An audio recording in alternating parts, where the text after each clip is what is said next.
प्रदर्शनही करणार आहेत।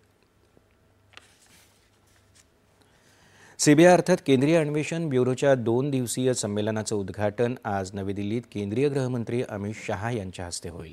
देशातून पलायन केलेल्या गुन्हेगारांचं प्रत्यार्पण, आव्हान आणि रणनीती असा या संमेलनाचा मध्यवर्ती विषय आहे। केंद्रीय आणि राज्य पोलीस संस्थांचे वरिष्ठ अधिकारी या संमेलनात सहभागी होतील।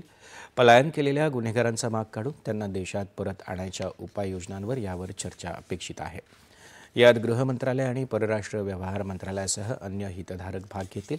भारतातून फरार झालेल्या गुन्हेगारांनी विविध देशांमध्ये आसरा घेतला असून त्यांच्याशी संबंधित 300 पेक्षा जास्त प्रत्यर्पणाची प्रकरणं सध्या प्रलंबित आहेत। त्यांच्या जलद प्रत्यर्पणासाठी या संमेलनात कायद्याची अंमलबजावणी करणाऱ्या संस्थांचे तज्ज्ञ या संबंधीच्या आव्हानांवर चर्चा करतील। आज देशातल्या केवळ 3 जिल्ह्यांमध्ये नक्षलवादाचा प्रभाव राहिला आहे असं गृह